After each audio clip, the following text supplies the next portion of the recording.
여야 의원들의 뜨거운 정치 토론 여의도 펀치 시간입니다. 더불어민주당의 박상혁 의원, 국민의힘 박형수 의원과 함께하도록 하겠습니다. 어서 오세요. 네, 반갑습니다. 네, 오늘의 첫 번째 여의도 펀치 주제어 보고 오겠습니다.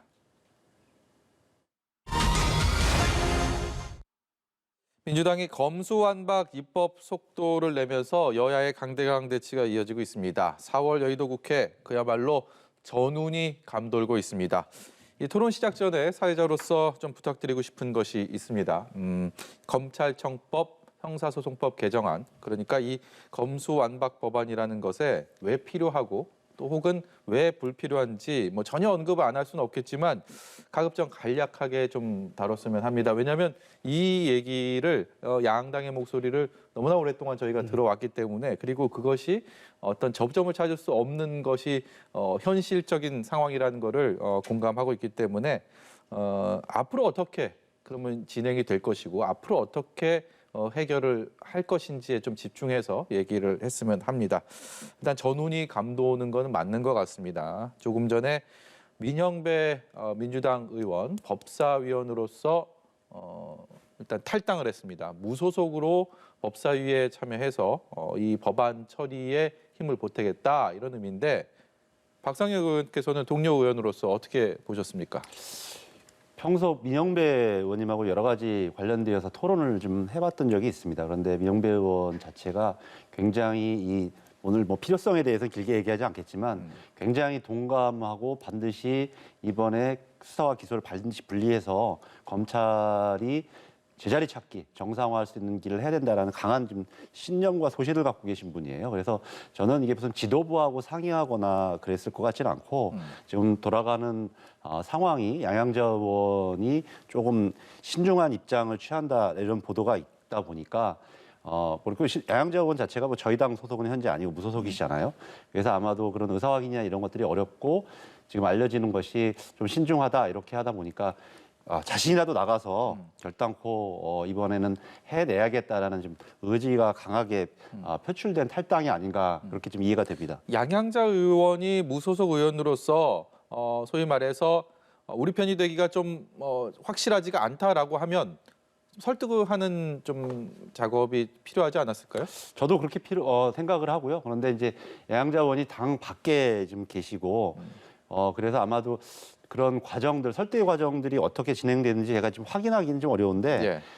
저도 뭐 지금 바로 오면서 이제 민영배 의원 탈당 소식도 듣고 했는데 그 과정 속에서 어떻게 좀 진행됐는지는 저도 좀 확인을 좀 해봐야 될 것 같습니다. 그런데 저는 양양자 의원뿐만 아니라 다른 또 무소속에 여러 계신 의원들, 그리고 오히려 또 정의당의 강은미 의원 같은 경우는 뭐 뜻을 같이 하겠다 이런 입장을 내신 것 같은데, 그다음에 국민의당 권은희 의원도 이런 부분들, 그리고 또 조금 더 신중하게 했으면 좋겠다고 생각하는 조정 의원 같은 경우는 그러신 것 같아요. 예, 그래서 예. 그런 분들까지 다 포괄해서 함께 토론도 하고 필요하다면 더 설득도 하고 이런 작업이 반드시 필요하고, 그것이 또 민주주의 그리고 의회의 민주주의라고 저는 생각합니다. 네, 박형수 의원은 먼저 질문 드리기 전에 여의도 펀치에 처음 와주셔서 감사드리고요. 네.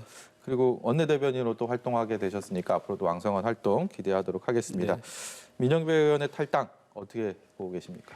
저는 한마디로 민주당이 이 검수완박 법안을 강행 처리하겠다라는 의지를 표현한 것이고, 또 그 강행 처리에 필요한 편법을 지금 쓰고 있는 것이다라고 생각합니다. 첫 번째, 지금 민주당 내에 있던 소병철 의원이라든지 또 우리 송기현 의원, 법조인 출신 의원들이 다 법사위를 사보임했습니다. 예. 사임했습니다. 이건 무슨 얘기냐면은 법조인으로서 도저히 참 이 법안을 통과시키기가 어렵다라는 본인들의 어떤 양심상의 그런 가책 때문에 사보임한 거 아닌가 생각이 들고요. 이번 우리 민영배 의원의 탈당은 그야말로 민주당이 지금 편법의 극치를 지금 보여주고 있습니다. 원래 법안을 심사를 하다가 거기서 여야 간에 이견이 생겨서 안건을 좀 심도 있게 논의해야 될 필요가 있다고 생각할 때는 안건조정위원회를 소집하게 되어 있습니다. 그러면 여야 동수입니다. 여야 동수가 되는 중에서 우리 당에 2명이 들어가고 민주당이 3명이고 나머지 이제 무소속 1명을 넣어서, 그래서 여야 동수로 안건조정위원회를 꾸리는데 그 몫으로 양양자 의원을 넣기 위해서 양양자 의원을 법사위원으로 사보임한 것입니다. 그런데 양양자 의원이 어제 알려진 바와 같이 본인의 소신대로 하겠다라는 그런 의사가 표명이 되니까 양양자 의원이 반대를 한다거나 기권을 하게 되면은 이 법안 통과가 불가능하게 됩니다. 그러니까 급하게 민형배 의원을 탈당을 시켜서 법사위원장이 안건조정위원회에 무소속 몫으로 양양자 의원이 아닌 민형배 의원을 넣겠다 이런 의도를 지금 표현한 것입니다. 이거는 그야말로 국회법을 정면으로 위반하는 것입니다. 국회법의 안건조정위원회의 정신이 뭐냐면은 여야가 동수로 충분히 논의를 해서 법안을 처리하라라는 의미로 만들어 놓은 제도입니다. 그것을 편법을 써서 민주당 인사를 탈당을 시켜서 무소속을 만들어서 거기다가 넣어서 한다 그러면 안건조정위원회라는 제도를 만든 의미가 없는 겁니다. 예. 민주당은 어찌됐든 간에 28일이라고 많이 얘기합니다. 한 일주일 남짓 남은 이 4월 안에 본회의에서 처리하겠다, 강행하겠다라는 의지가 굉장히 확고해 보입니다. 맞습니까?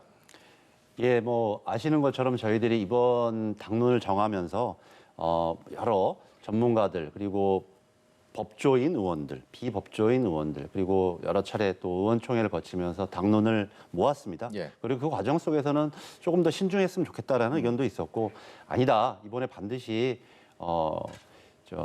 검찰의 더 강력한 이 부활 이런 것들을 막기 위해서는 반드시 민주주의를 위해서 이번에 해야 된다 이런 의견들이 아주 토론을 과정 속에서 저희들이 당론을 모았던 것이기 때문에요. 그런 당론을 어떻게 이제 의회에서 국회에서 법안으로 통과시킬지 그런 의지들은 이제 다 모아진 만큼 그런 정확한 좀 적절한 뭐 저희들로서는 그런 의사 일정들을 좀 밟아 나가겠다 이런 뜻들을 의원들이 다 다지고 있습니다.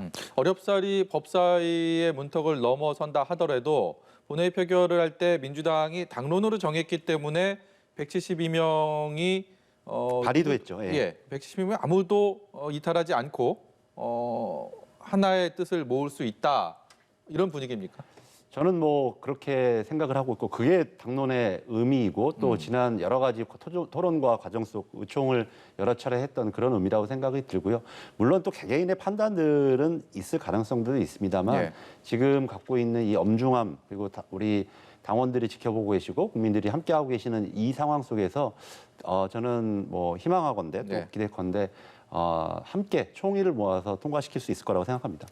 민주당의 의지는 뭐 들으신 것처럼 이게 강한데 여론까지 완전히 등에 업은 상황은 아닌 것 같습니다. 물론 여론조사에서도 그런 지표들이 많이 나오고 있기 때문에 이런 상황들 다 종합해서 봤을 때 국민의힘은 좀 여론전에 좀 더 힘을 쏟아야겠다라는 분위기가 많이 읽히는데 뒤돌아서 웃고 있다 이 상황들을 이런 얘기들도 있습니다. 어떻습니까? 그거는 그렇지 않습니다. 단순히 정치적인 득실로 계산한다라면은 이번 지방선거에서 민주당이 만약에 이 법안을 강행 처리에 밀어붙이고 제가 조금 전에 말씀드린 바와 같은 여러 가지 편법을 써서 밀어붙인다라면은 지방선거에서 마이너스가 될 것입니다. 네. 그래서 우리한테는 득이 된다라고 볼 수도 있는데 저희들이 반대하는 것은 그런 차원이 아닙니다. 정략적인 득실을 따져서 반대하는 것이 아니라 정말로 이것이 국민들한테 득이 되는지 어떤 해악이 있는 것인지 이걸 따져서 근본적으로 이 검수완박 법안은 국민들의 민생 정말 어려운 이 민생 범죄들을 척결 못하게 하는 것이고 또 그 억울한 사정들을 들어주는 장치를 하나를 더 없애는 것입니다. 자, 예를 들어서 우리 재판제도 3심제도가 있지 않습니까? 억울하면 한 번 더 상소해서 다툴 수가 있는 그러니까 그런 제도가 있는데 수사에서는 사실상 지금까지 2심 구조로 운영되어 왔습니다. 경찰에서 한번 피의자건 피해자건 간에 내가 억울한 점이 있다고 하면은 경찰에서 한번 얘기를 하고 또 그것이 받아들여지지 않으면 검찰에 가서 내가 한 번 더 얘기를 하고 그렇게 할 기회가 있었던 것입니다. 근데 이 검수완박 법안이 완성된다 그러면 그 기회가 이제는 한 번으로 줄어드는 것입니다. 경찰에 가서 얘기를 해서 제대로 되지 않으면은 다시 구제받을 기회가 수사 단계에서는 최소한 없어지는 것입니다. 그걸 과연 없앨 필요가 있느냐라는 것이 이 법안의 핵심이고 그래서 우리가 반대하는 것이지 정치적으로 득이 있고 실이 있고 그래서 반대하는 것은 아닙니다. 예. 여론전 외에 뭐 필리버스터 얘기들 많이 하는데 지금 택할 수 있는 방법은 그 정도입니까? 지금 그렇습니다. 지금 필리버스터를 할 수 있는 뭐 방법 밖에는 지금 합법적인 방법이 지금 없습니다. 그렇지만은 그 필리버스터까지 가는 과정에서 국회의장의 역할이 굉장히 중요합니다. 지금 국회의장께서 해외 순방을 가시려고 하다가 지금 미루고 지금 안 가시고 그렇게 했는데 그 부분에서 국회의장이 예를 들어서 필리버스터를 할 때 의사 쪼개기라든지 이런 것들을 받아주지 않겠다라는 의사 표시를 확고하게 하신다라면 여야가 합의할 수밖에 없는 것이죠. 예, 박병석 의장 말씀하셔서 해외 출장 일정을 보류했습니다. 어떤 얘기들이 있지 않겠습니까? 박병석 의장님 같은 경우는 아주 오랫동안 국회의원 활동을 하시는 의회주의자입니다. 예. 근데 제가 알기로는 이번에 북미 순방 일정도 굉장히 오래전부터 준비해 오셨던 여러 가지 중요한 일정이었다고 알고 있었는데 그것을 보류하시고 여러 가지 뭐 정확하게는 아직 알려지는 않았지만 이런 중차대한 법안을 통과시키는데 예, 아마도 또 큰 역할을 좀 해주시리라 기대도 하고요. 또 그 안에서 조금 조정이 필요하고 또 오히려 불필요한 어떤 아까 뭐 전운까지 우리가 지금 표현했는데 불필요한 이제 뭐 국회 선진화법에 대해서 물리적인 충돌은 없겠지만 혹여나 생길 수 있는 그런 서로 간의 불필요한 긴장감 이런 것들 갈등 이런 것들을 원만하게 조정하면서 저희들이 당론으로 모았던 이 법안을 통과시키는데 뭐 여러 가지 큰 무리 없이 의사 진행을 해주실 거로 좀 기대를 합니다. 민주당의 계획대로 진행이 돼서 5월 3일에 국무회의에서 공포가 됐다라고 했을 때 그 과정에서 문재인 대통령이 거부권을 과연 행사할까 여기에 대한 견해도 엇갈리는 것 같습니다. 어떻게 생각하십니까? 예, 며칠 전에 그 김호수 총장하고 장시간 그 면담을 하신 것으로 알고 있습니다. 그리고 오늘 박수현 대변인이 나오셔서 방송에서 그런 의미에 대해서 뭐 정확하게 청와대에서 어떤 그 메시지를 낸 것이 아니기 때문에 예. 다양한 해석들이 나오고 있는데 박수현 대변인도 제가 저 본 기사로는 뭐 이것을 속도를 조절하라거나 무엇을 지금 국회에서 신중하게 했으면 이런 취지는 아니셨던 것으로 저희는 읽혀집니다. 면담이 오히려 검찰이 그동안 해왔던 잘못된 관행을 스스로 바로잡고 예. 혹시 또 필요하다면 국회를 잘 설득하고 또 김호수 총장 같은 경우는 임기제 총장 아니겠습니까? 대통령께서 생각하는 검찰 독립의 또 중요한 요소가 여러 가지가 있지만 그중에 하나가 검찰총장의 임기를 끝까지 치르는 겁니다. 그래서 윤석열 당선인도 전 총장일 때 그런 부분에 대해서는 독립적인 보장을 해주셨고요. 그래서 아마 그런 차원에서 임기를 지키면서 제대로 된 역할을 하라. 그리고 필요하면 국회에서 의견을 개진하고 또 한편으로 국회에서 국민들이 뽑은 국회의원들이 입법 정책적으로 결단을 내리고 하게 된다면 그에 필요한 후속 조치들을 취하는 것이 법을 집행하는 사람의 정당한 의무라고 생각합니다. 예. 그 부분 뭐 간단히 제가 또 한 말씀 드리겠습니다. 그 박병석 국회의장님께서 해외 순방을 미루신 그 이유를 아마 두 가지 다로 양쪽으로 해석이 가능한 것 같아요. 현실적으로 지금 해외 순방을 가시면서 김상희 부의장한테 사회권을 맡기고 간다라면은 필리버스터를 하는 동안에 김상희 부의장께서 이 물리적으로 체력적으로 감당하기가 아마 힘든 부분이 있을 겁니다. 그래서 그런 부분 때문에 미루시고 안 가신 거라면은 강행 처리를 하려는 의사다라고 볼 수가 있고 또 한 가지는 국회의장께서 어제도 양당의 원내대표와 법사위원들 이렇게 같이 국회의장실에 모여서 양당에서 서로 의견을 한번 교환을 해봐라. 예. 이런 중재안을 시도를 하셨거든요. 그 얘기는 국회의장께서 일방적으로 하는 데는 협력하지 않겠다. 양쪽에 중재안을 본인이 마련하시든지 아니면 양쪽에서 서로 중재안을 마련해 와야지 내가 상정을 하겠다. 이런 의사를 표현한 것이 아닌가 저는 일단 그렇게 생각이 되고요. 문재인 대통령께서 김호수 총장을 청와대로 불러들인 것은 저는 이렇게 해석을 합니다. 굳이 검수완박의 법안에 대해서 대통령께서 찬성을 하신다라면은 사표를 내 의사를 표시한 그런 검찰총장을 다시 들어오라고 하는 것은 이례적입니다. 예. 그것은 민주당이든 국민들한테든 보내는 메시지가 분명히 있는 것입니다. 속도를 조절하라는 것입니다. 그리고 검찰에도 충분히 국회에 가서 의견을 제출하고 이런 충분한 논의를 통해서 이 법안이 통과가 돼야 되는 것이지 지금 민주당에서 추진하고 있듯이 일방적으로 추진하라라는 생각이셨다면은 김호수 총장은 불러들이지도 않았을 겁니다. 그게 대통령께서 이미 사의를 표명한 장관을 요식 행위로 청와대 와서 너 한번 얘기해봐라, 얘기해보세요. 이렇게 하려고 불러들여서 들었다. 이렇게는 해석하기가 어려운 거 아니냐. 예. 알겠습니다. 첫 번째 주제에 대해서는 이 정도 얘기하고요. 두 번째 주제를 보면서 두 분과의 토론 또 이어가도록 하겠습니다. 보여주십시오. 전운 1, 이번에는 전운 2입니다. 다음 주 월요일 한덕수 국무총리 후보자 인사청문회를 시작으로 청문 정국이 본격 시작됩니다. 이 또한 전운이 감도입니다.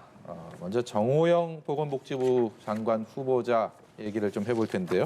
자녀에 대한 특혜 논란 좀처럼 가라앉지 않고 있습니다. 본인은 아니다라고 해명을 했음에도 불구하고 여러 가지 의혹들이 제기되고 있는데 민주당에서 보는 가장 심각한 의혹은 무엇이라고 생각하십니까? 그러니까 저는 개별 사건 하나하나를 갖다가 평가하는 것은 좀 적절치 않고요. 뭐 병역 의혹도 있고 자녀들의 의대 편입학 의혹도 있고 여러 가지 의혹이 있습니다만 그렇게 하나하나 이렇게 좀 잘게 쪼개서 보기보다는 이 정호영 후보자가 과연 보건복지부 장관으로 적합하고 업무를 수행할 수 있는 사람이냐라고 하는 좀 근본적인 평가가 필요합니다. 뭐 맨 처음에는 윤석열 당선인의 40년 직이라고 했다가 이제는 친구도 아니다 뭐 이런 표현까지도 나와서 과연 인간적으로도 굉장히 좀 본인도 씁쓸할 거라고 생각이 드는데 이 국민연금 개혁이라든지 이렇게 중차대한 문제를 가지고 있는데 지금 개혁 과제로 갖고 있지 않습니까? 뭐 당선인도 그렇게 하시겠다고 공약했던 바도 있고 그런데 보건복지부 장관 당선이 지금 정호영 후보자 같은 경우는 그냥 병원장을 하셨을 뿐이지 뭐 의료 분야의 전문성은 있을지 모르지만 보건복지 전체를 아우를 수 있는 특히 이 국민연금이라는 거 개혁 같은 거는 정권의 운명과도 맞닿을 수 있는 아주 중요한 그런 개혁 과제들입니다. 그런 것을 하기에도 적절치 않다. 첫 인선이 될 때부터 그런 평가가 있었던 분인데 이제 도덕적으로 여러 가지 흠결들 그리고 이제 조국 전 장관의 청문회를 거치면서 국민들의 눈높이는 굉장히 높아져 있는 것이 사실이지 않겠습니까? 그렇다면 그런 것을 통과할 수 없는 상황. 만약에 청문보고서가 채택이 안 되더라도 임명을 강행하게 된다면 아까 말씀드렸던 것처럼 정호영 후보자가 장관으로서 국민연금 개혁이라든지 이 코로나 이후에 여러 가지 보건 문제 그리고 앞으로도 또 새로운 이 신종 감염병이 나올 수도 있는 상황 이런 것들을 제대로 대처하고 업무를 집행하고 공무원들을 독려하면서 할 수 있는 그런 위치를 할 것인가 또 마찬가지로 국회에 나와서도 국회를 상대할 수 있는 사람인가 전혀 그렇지 않다. 뭐 이것이 다 이제 뭐 청문회 전에도 다 입증이 되었기 때문에 스스로 자진 사퇴하는 것이 전 정답이라고 생각합니다. 박 의원께서는 어떻게 생각하십니까? 반론 있으면 말씀해 주시죠. 보건복지부라는 것이 기본적으로 보건과 복지를 지금 합쳐놓은 거지 않습니까? 그래서 그 두 부분에 모두 정통한 부분을 찾는다는 건 현재 정부조직법으로는 불가능합니다. 그렇기 때문에 이 부분은 앞으로 우리가 정부조직법 논의를 할 때 그때 이 부분을 분리할지 이런 부분은 우리 여야가 다시 또는 인수위와 같이 논의를 해야 될 부분이지만은 현재로서 경북대 병원장을 지내신 분이 보건 분야에 대해서 자격이 없다. 이거는 좀 말이 안 되는 것 같고 그 부분이 만약에 그렇다면 청문회에서 그 부분을 따져야 되는 것이죠. 청문회가 왜 있느냐면은 그런 그 업무를 감당할 자질과 능력이 있는지 그거를 테스트해보기 위해서 인사청문회를 하는 거 아니겠습니까? 그래서 그 부분은 당연히 청문회에서 따져야 된다. 그리고 지금 자녀의 그 의대 편입학 문제라든지 병역 문제 이런 부분에 있어서는 여러 가지 의혹들이 있을 뿐이지 그 어떤 팩트가 있는 것이 아니다. 좀 흔히 자꾸 지금 조국 전 장관 사태와 비교를 하시는데 구도는 비슷하지만 그때와 세부적인 내용에 있어서는 완전히 지금 다르거든요. 그때 당시에 조국 전 장관이 표창장 위조라든지 이런 부분이 없었으면은 그렇게 됐을 리가 없는 거잖아요. 이 부분에 있어서도 그런 표창장 위조라든지 뭐 이런 편법이 있었다든지 뭐 이런 부분이 있으면은 저희들도 당연히 그것은 인사청문회라든지 꼭 능력과 자질만 검토하는 것이 아니라 도덕성까지도 포함해서 같이 검토를 해야 되는 것이기 때문에 인사청문회 전이라도 논의할 수도 있겠지만은 지금 현재 상태로서는 본인도 자녀 의혹에 대해서는 다 공개를 했고 또 병력 문제에 대해서는 병원을 지정해주면 지금 가서 신체 검사를 다 받고 하겠다라는 거 아니겠습니까? 그래서 그런 절차를 밟아서 인사청문회에서 결격 사유가 나오면은 통과가 안 되는 것이고 예. 그 전에라도 아까 얘기한 그런 명백한 어떤 증거 이런 부분이 나온다라면 모를까 그렇지 않은 상황에서 의혹만 있는 상태에서 사퇴를 해야 된다. 이거는 지나치다라고 생각합니다. 어찌됐든 간에 지금까지 잠깐 하나만 네, 네. 말씀드릴게요.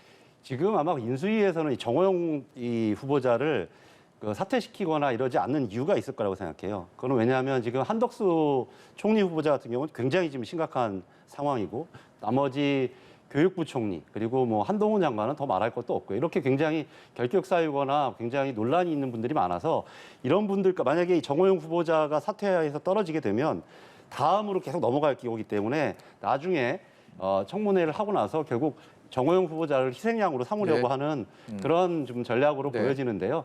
저는 아까도 말씀드렸던 것처럼 언제는 40년 직이었다가 이제는 친구도 아니라고 하고 이제는 또 한편으로 청문회를 돌파하기 위해서 이렇게 되는 게 굉장히 인간적으로도 정호영 후보자한테 좀 적절치 않다 이렇게 생각을 합니다. 예, 박상혁 의원이 쉽게 말해서 타깃을 옮기지 않고 정호영 후보자를 그대로 유지하면서 마지막에 국민의힘이 카드로. 좀, 희생양으로 삼겠다. 뭐 그런 의도가 아닌가라는 의견을 제시해 주셨는데 그 부분에 대해서는 박형수 의원의 견해도 좀 여쭤봐야 될 것 지금 같습니다. 민주당 측에 이렇게 말씀드리고 싶습니다.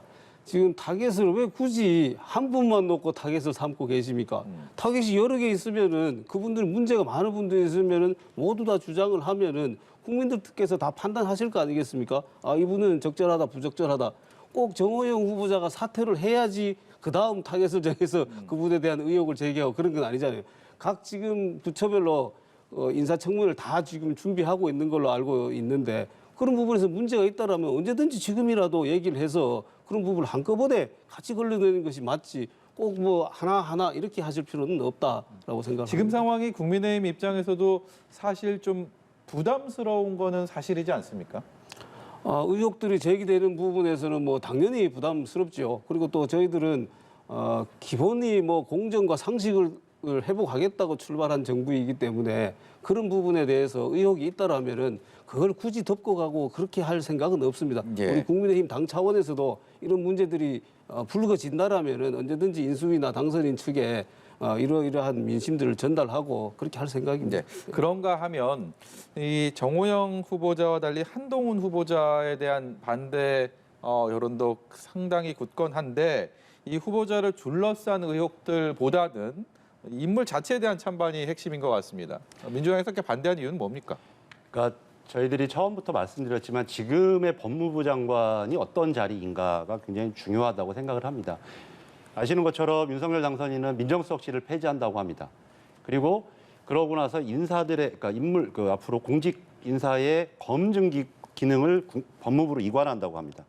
그러면 법무부 장관은 검찰의 인사권뿐만 아니라 전 공직자들의 그 인사 검증 기능도 담당하는 사실상 민정수석, 법무부 장관이자 민정수석이자 또 인사수석일 수도 있는 그런 자리에 해당하게 해서 사실상 이 정부의 2인자 그리고 이 한동훈 후보자 같은 경우는 아시는 것처럼 김건희 씨하고 뭐 수십 차례, 뭐 수백 차례 카톡을 주고받는 굉장히 아주 그 영분이 되실 분하고도 굉장히 친밀한 관계를 오랫동안 해오신 분입니다. 그렇다면 이렇게 당선인과 아주 인적으로 그리고 오랜 관계 속에서 그리고 막강한 권한을 갖게 되는 법무부 장관 이런 부분이 과연 적절한 것이냐 우리가 생각하고 있는 검찰 제국 뭐 이런 부분을 얘기하지 않을 수 없는 이런 상황에서 이분이 과연 법무부 장관을 해낼 수 있는 사람이냐에 대해서 굉장히 저희는 의구심을 가질 수밖에 없는 것이죠. 정호영 후보자보다 한동훈 후보자가 민주당 입장에서는 절대 안 된다. 더 1순위에 있습니까?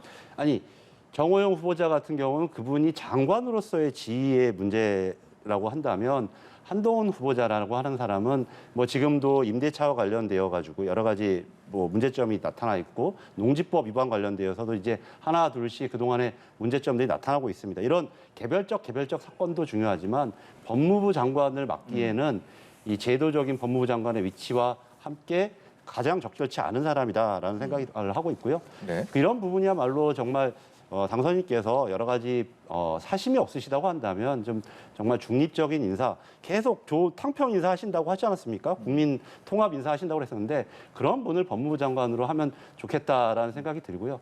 하나만 잠깐 인사 나왔으니까 덧붙이면 좋겠는데 이번 왜 인사 조각에 호남 출신은 없습니까? 한덕수 총리는 스스로 자기가 전주 출신이 아니라고 부정했던 과거가 있는 분이에요. 광주 전남은 아예 없습니다. 왜 서울대 60대 남성만, 영남만 이 국민 통합과 능력이 있는 겁니까? 저는 그런 부분에 당선인께서 답하셔야 된다고 생각합니다. 예, 박형수 의원의 답을 듣도록 하겠습니다. 네, 그 부분의 답은 이미 당선인께서 수차례 표명을 했습니다. 윤석열 정부의 인사의 기준은 뭐냐? 능력과 전문성이다. 지역 안배 이런 거 고려하지 않겠다라고 이미 공언을 했습니다. 그 기준에 따라서 인선을 지금 하고 있는 것입니다. 거기에 우연히 호남 출신이 있다 없다 이런 걸 가지고 주장하는 것은 윤석열 정부의 기본 철학과 지금 맞지 않는 주장이다라고 말씀을 드리고요. 그다음에 지금 한동훈 후보자에 대해서는 뭐 농지법이나 임대차 부분에 대해서는 이미 다 해명이 됐습니다. 예. 굳이 뭐 여기서 시간도 없는데 다 설명을 드리지는 않겠습니다만 또 문제가 있다면 그런 부분을 인사청문회에서 민주당에서 따지면 될 것이고 한동훈 후보자에 대한 근본적인 원인은 민주당이 그동안 민주당의 그 추미애 장관 이후로 계속된 한동훈 후보자에 대한 그 탄압이죠. 그게 뭐냐면은 결국 수사 때문에 시작된 부분 아니겠습니까? 이런 부분 때문에 반대를 하는 근본적인 원인이잖아요. 그래서 저는 이렇게 한번 거꾸로 한번 생각을 해보고 싶어요. 만약에 우리 당선인께서 한동훈 후보자를 법무부 장관이 아닌 서울중앙지검장이나 검찰총장이 임명을 했다라면은 어떻게 됐을까? 민주당은 지금보다 훨씬 더 진짜 난리가 났을 것입니다. 이것은 무슨 얘기냐면은 한동훈 후보자를 그런 직접적으로 수사를 행사하는 곳에 배치를 하지 않겠다라는 네. 당선자의 생각인 것입니다. 그래서 이런 부분을 우리 민주당에서 능력에 문제가 있고 전문성에 문제가 있다라면 청문회에서 당연히 걸러내야 되는 것이죠. 근데 아예 지금은 청문회에 응하지도 않겠다라고 얘기를 하는 것은 이거는 그냥 정치적인 낙인 찍기이지 인사청문회를 대하는 태도는 아니다. 그렇게 얘기를 하고 싶습니다. 네, 이 얘기 또한 계속 시간을 두고 얘기를 해도 사실 또 접점을 찾기는 현재로서는 좀 어렵다는 생각이 짙게 듭니다. 두 분 말씀은 여기까지 듣도록 하죠. 판단은 시청자 여러분들의 몫으로 남겨두도록 하겠습니다. 여의도 펀치 오늘은 박상혁 더불어민주당 의원, 박형수 국민의힘 의원과 함께했습니다. 고맙습니다. 네, 감사합니다. 감사합니다.